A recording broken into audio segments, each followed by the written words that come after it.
अस्सलाम वालेकुम दोस्तों, जैसे कि बड़ी ईद आने वाली है तो हर घर में बकरे का गोश्त या कट्टे का गोश्त जो होता है वो वाफर मकदार में हर घर में मौजूद होता है। या फिर आप ईद नहीं है मगर आपने किसी कसाब की दुकान से ज़्यादा तादाद में ज़्यादा केजी में आपने बकरे का गोश्त जो है वो ख़रीद लिया या बड़ा गोश्त आपने ख़रीद लिया।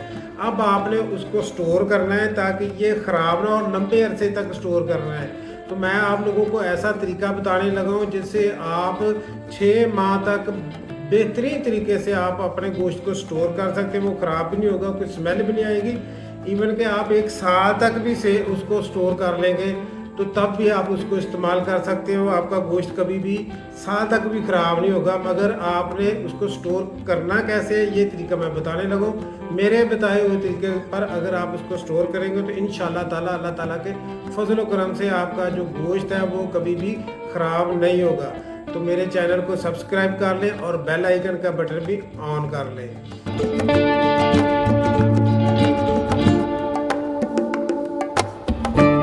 जी दोस्तों, सबसे पहले तो हम बात करेंगे कि गोश्त कुर्बानी का अब आपके घर में आ गया, कुर्बानी आपने कर ली। अब आपने उस गोश्त को जो पैक करना है ना शॉपर के अंदर, मैं वो आपको शॉपर भी बताऊंगा कि किस शॉपर में पैक करना है, वो ख़ास किस्म का शॉपर है। मगर पहले मैं आप बात कर लूँ कि आपने अपनी फैमिली का जो साइज़ है उसके हिसाब से आपने उसको स्टोर करना है। अगर आपकी फैमिली छोटी है तो आप समझते हैं कि हम एक वक्त में आधा किलो गोश्त पकाएंगे तो आपने आधा किलो के शापर तैयार करने हैं। अगर फैमिली बड़ी है तो आपने फिर उसके हिसाब से तैयार करने हैं।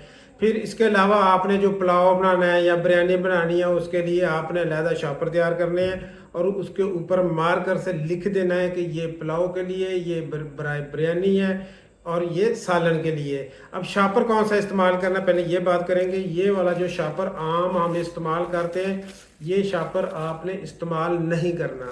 आपने शापर इस्तेमाल करना ये वाला, इसको बोलते हैं जिप वाला शापर। यहाँ से ये इसकी जिप है तो यहाँ से जिप से इसको ये देखिए खोला है। अब इसमें आपने अपनी मकदार के हिसाब से जो गोश्त साथ बकरे का या बड़ा वो डाल दिया। अब जिप को आपने ऐसे बंद कर दिया तो ये हो जाएगा एयर टाइट, इसमें हवा नहीं जाएगी। जब इसमें हवा नहीं जाएगी तो गोश्त ख़राब होने के चांसेस और भी कम हो जाएंगे। अब इनमें आपने गोश्त डाल लिया, ये शापर अब आपके तैयार हो गए। अब अगला मरहला ये है कि आपने इनको फ्रीज़र में रखना कहाँ पर है। मतलब रखना तो फ्रीज़र में ही है, ये सभी जानते हैं। तो फ्रीज़र में भी मुख्तलिफ जगह बनी होती हैं, वहाँ पर आपने कहाँ रखना है। तो फ्रीज़र में आपने जो नीचे वाली जगह है ना वहाँ पर रखना है। नीचे वाली सरफेस जो होती है ना उसकी वो ज़्यादा ठंडक करती है ऊपर की निस्बत।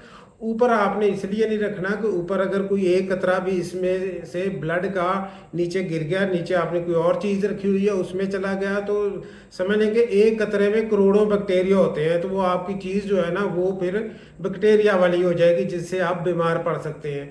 अगर आपने नीचे रखा है, शापर ज़्यादा है, कुछ शापर आपने ऊपर रख लिए, तो आपने करना क्या है कि सबसे पहले जो है ऊपर वाले जो शापर है ना वो आपने इस्तेमाल करने हैं, बाद में नीचे वाले इस्तेमाल करने हैं। तो मैं आपको फिजिकली ये आपको स्पेस दिखा भी देता हूँ। जी तो दोस्तों, ये फ्रीज़र है तो यहाँ पर नीचे देखें ये पानी वाला रखा हुआ है बर्तन, इसमें बर्फ़ जमी हुई है, ये कोई और चीज़ पड़ी हुई है। तो ये नीचे वाला जो खाना है ना यहाँ पर आपने अपना जो गोश्त है बकरे का या कट्टे का वो आपने यहाँ पर रखना है इस खाने में। ये जो वाली सरफेस होती है ये ज़्यादा ठंडी होती है बनिस्बत यहाँ पर रखेंगे तो यहाँ पर इतनी कूलिंग नहीं होगी, यहाँ पर ज़्यादा कूलिंग होगी। और ठंडक का आपको इस तरह से पता चलेगा कि अगर आपका गोश्त जो है वो हाथ लगाने से ऐसे हाथ लगाएंगे तो वो अगर पत्थर की तरह हो गया तो समझ लें कि आपका जो फ्रीज़र है वो अच्छी कूलिंग कर रहा है। तो ये एक बात और कि लोग समझते हैं कि 0 सेंटीग्रेड पर जो है वो पानी बर्फ़ बन जाता है, ये गलत बात है। 0 पे नहीं बनता, -18 सेंटीग्रेड पर जो है वो बर्फ़ बनती है। 0 पर पानी जो है बर्फ़ बनना शुरू होता है, बर्फ़ बनती नहीं है। -18 पे जाके जो है वो प्रॉपर एक हार्ड किस्म की जो बर्फ़ है तैयार होती है।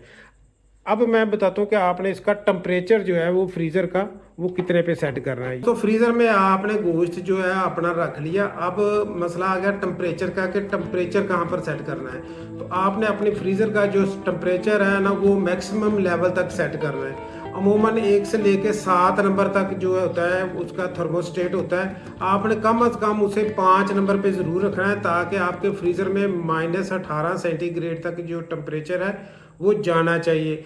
फ्रिज के पीछे पंखा एक छोटा लगा हो ताकि वो उसके कंप्रेसर को ठंडा कर रहा होगा, तो इससे भी ज़्यादा अच्छी कूलिंग होगी। तो इस तरीके से अगर आप अपना गोश्त जो है उसको फ्रीज़ करेंगे तो आप चाहे 6 माह इस्तेमाल करें, चाहे साल इस्तेमाल करें, आपका गोश्त ख़राब नहीं होगा। अच्छा, एक और हमारी जो बहनें हैं, हमारी माएँ हैं, वो एक तरीका इस्तेमाल करती हैं कि गोश्त निकाला एक शॉपर और उसको डीप फ्रीज़ किया, यानी उसको नरम होने दिया। अब इसमें से आधा गोश्त तोड़ लिया, वो पका लिया, और जो आधा था वो दोबारा उसमें रख दिया। तो ये तरीका आपने इस्तेमाल नहीं करना। इस तरीके से गोश्त जो है वो ख़राब हो जाता है, उसमें से स्मेल आने के चांसेस बहुत ज़्यादा बढ़ जाते हैं।